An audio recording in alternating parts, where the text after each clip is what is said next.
Hoy finalmente se hizo el esperado y muy postergado cambio de gabinete.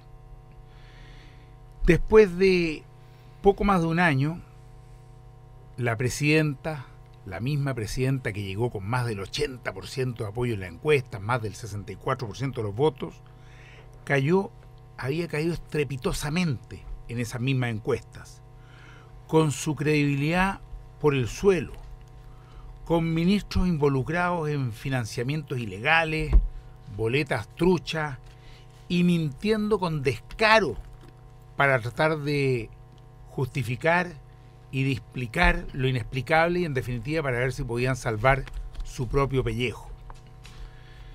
Todos sabemos ya perfectamente cómo fueron desencadenándose los acontecimientos. No vale la pena seguir hablando hoy día de Pentas, Soquimich y Cabales. Lo que está claro es que lo que comenzó como un regreso en gloria y majestad se había convertido en un verdadero pantano, en un pantano de las malas prácticas, de las sospechas, de las irregularidades. Y no pasaban, no digamos ni siquiera un día, algunas horas sin que no aparecieran nuevas boletas, sin que no aparecieran nuevas relaciones absolutamente impresentables entre personeros del gobierno, de la concertación, nueva mayoría, izquierda o como se la quiera llamar, con lo peor de la derecha de nuestro país, la derecha pinochetista. Y así, en definitiva, la presidenta no tuvo más remedio, no le quedó otra que deshacerse del que era su delfín político, y que se había ido convirtiendo más que en delfín en una suerte de tiburón, un tiburón de aguas bastante turbias.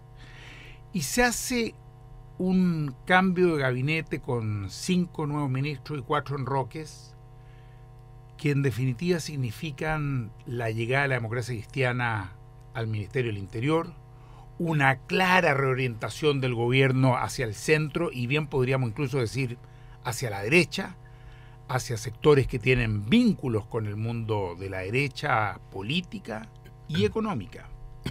La pregunta que queda es si se van a resolver con este cambio de gabinete esta verdadera hecatombe que vivió y que vive el gobierno y la nueva mayoría.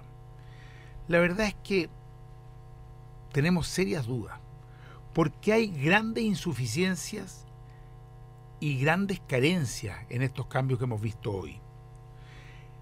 Me parece incomprensible que la presidenta mantenga ministros profundamente cuestionados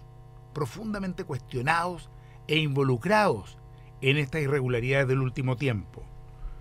Me refiero, por ejemplo, a alguien como el ministro de Obras Públicas, el ministro Undurraga, de quien seguramente ya muchos lo han olvidado, incluso creó una ONG que tenía por dirección una botillería de Lo Prado. Un ministro que tenía boletas y unos informes que nunca nadie ha podido llegar a ver, justamente a Soquimich o a alguna de las empresas, o a Penta, ya no se sabe a cuál de todas. Y el mismo día en que se presenta la agenda de probidad se lo mantiene como ministro. Es impresentable que le entregue ministerios claves, estratégicos, a hombres del más oscuro lobista que conocemos en Chile, como es Enrique Correa, y a uno que fue uno de sus hombres en imaginación, a Jorge Insunza, se le entrega hoy día el ministerio que coordina todos los proyectos de ley con los distintos ministerios y con el Parlamento. Un hombre que fue parte de Imaginación, que fue una empresa que se dedicó a asesorar a justamente Soquimich.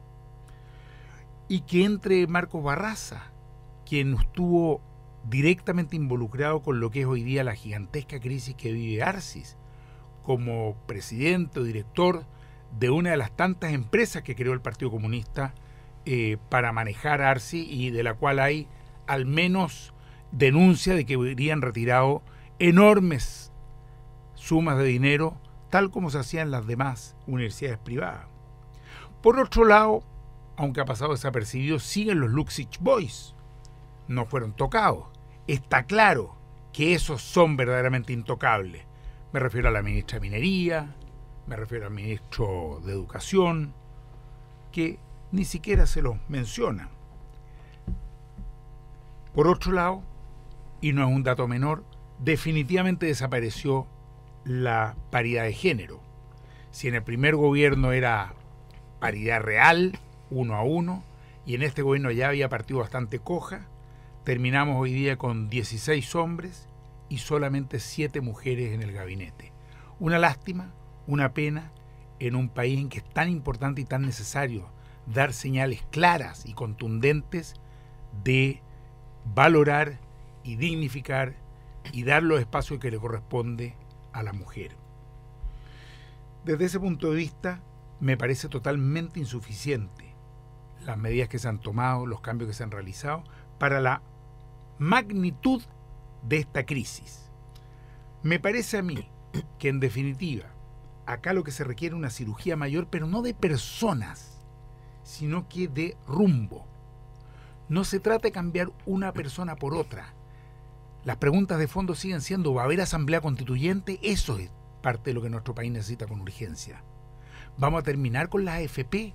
Eso es lo que necesitan los trabajadores de nuestro país con urgencia. ¿Vamos a recuperar las empresas que fueron robadas al Estado, como Sokimich misma, por ejemplo? Eso es lo que necesita nuestro país. Mientras no vayamos al fondo del asunto, mientras no vayamos a medidas que modifiquen estructuralmente la dirección de nuestro país, me parece que esta crisis va a seguir explotándole una y otra vez al gobierno. Estamos acá, en Tiempo de Tomas, en Radio Universidad de Chile, la radio que piensa,